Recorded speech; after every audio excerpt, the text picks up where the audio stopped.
Canada's largest gold heist would be worth far more than $20 million of gold stolen with today's prices. Well, I have an update that very well could be an insult depending on how you look at it.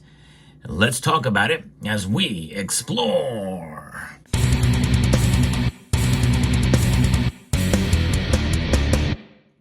I've done several videos tracking the news regarding Canada's largest gold heist.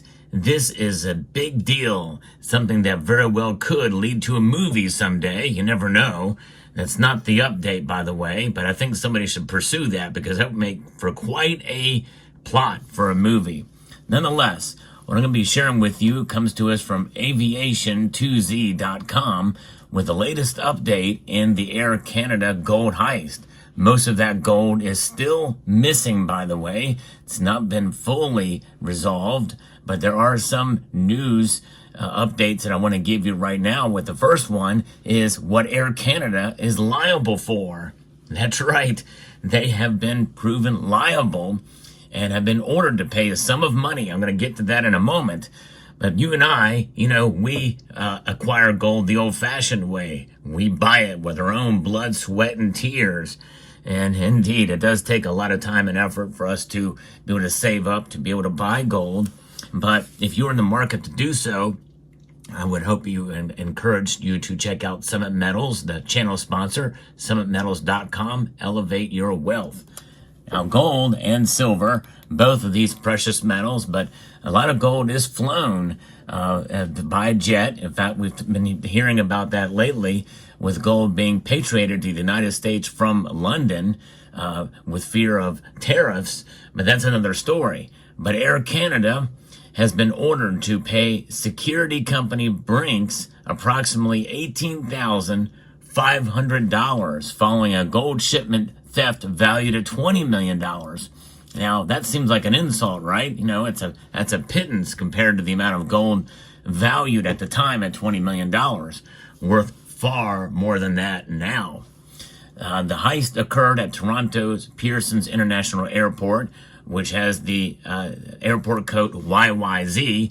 You may recognize that airport code, as that is the title of the instrumental track from Rush, the very famous one indeed, in 2023, and the federal court's decision highlights the airline's liability under the Montreal Convention. So there it is. So that is where legally this is headed. The stolen shipment included 6,600 gold bars and $2.5 million in foreign currency.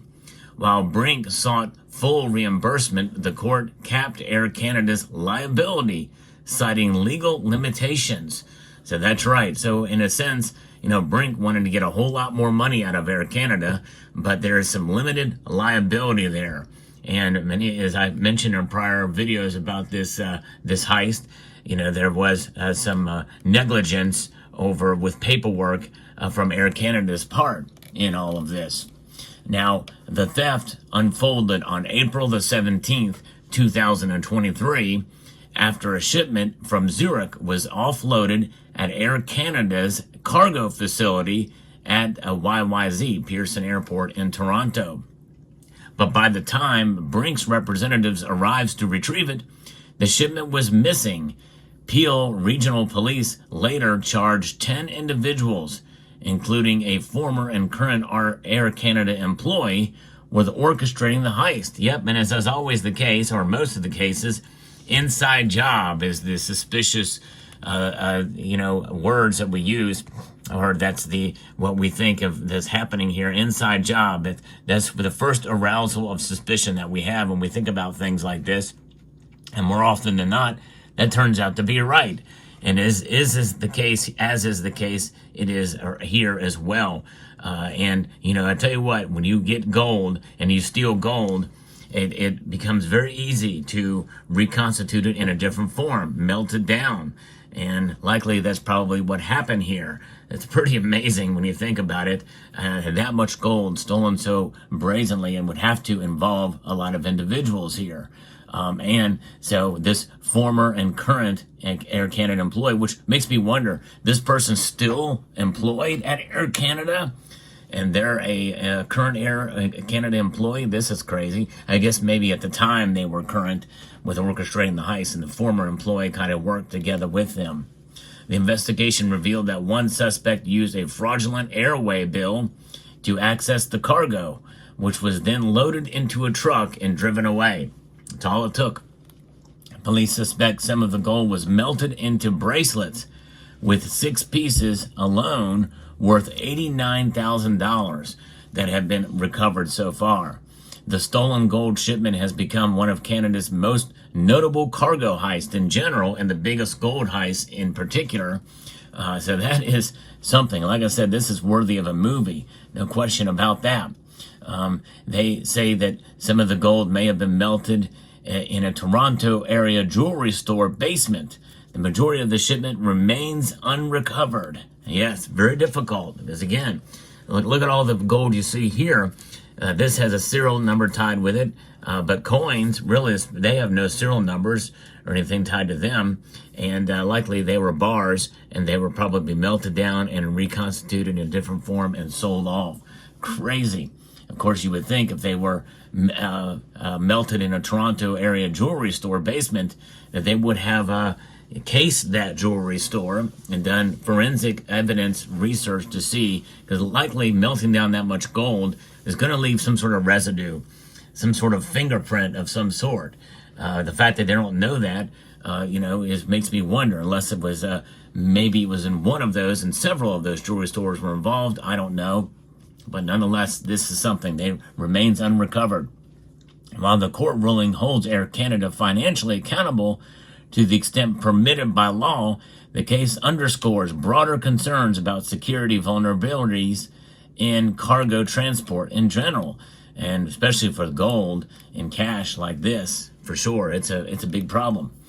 So in its lawsuit, Brink claimed that Air Canada's staff allowed an unidentified individual to collect the shipment without verifying the fraudulent airway bill. And that really is the crux of it all. It's that one airway bill that led to opening up the aperture of theft of all of this gold. The company alleged negligence, asserting the airline failed to uphold its contractual obligations for secure handling. Air Canada denied these accusations, maintaining it had fulfilled its contractual duties and did not engage in careless or improper conduct. Now, one could make an argument that you'd have to be a document expert to really know whether or not the airway bill was fake or not. But I guess nonetheless, that is something that probably maybe you need to know a little bit more about to be able to find and detect fakes.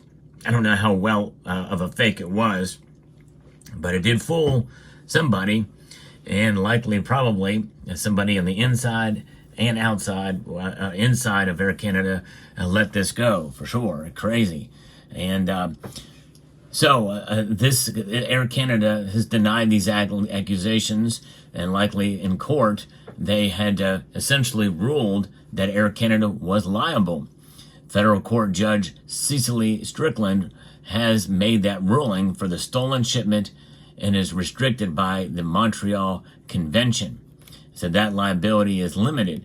The international treaty limits airline responsibility in cases of baggage and cargo loss unless specific criteria are met.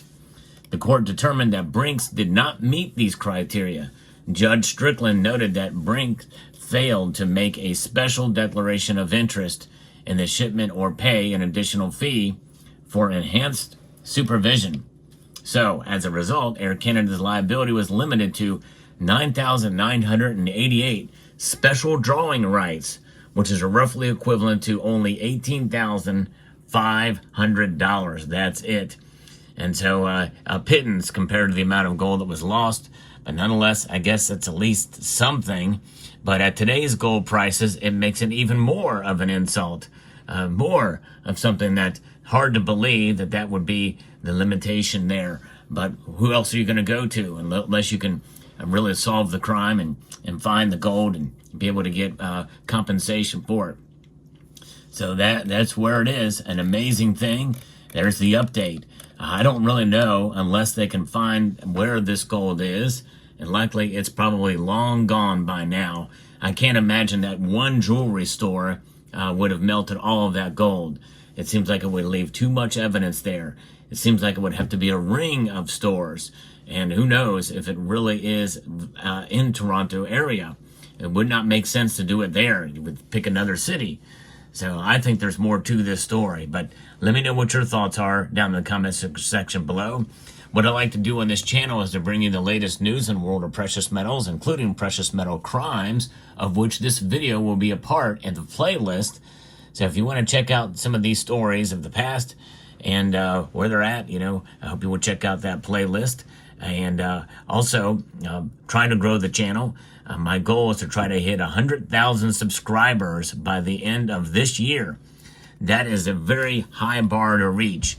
The channel would have to grow much faster than it's growing at its current pace.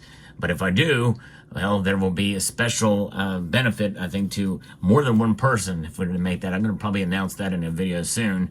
But nonetheless, I want to thank every one of you for being here and staying subscribed. If you are subscribed to the channel, thank you so much for that. And I want to extend a multitude of gratitude to you all for taking the time to watch, and encourage you to please rate, share, and if you haven't subscribed, I hope you will consider subscribing to the channel.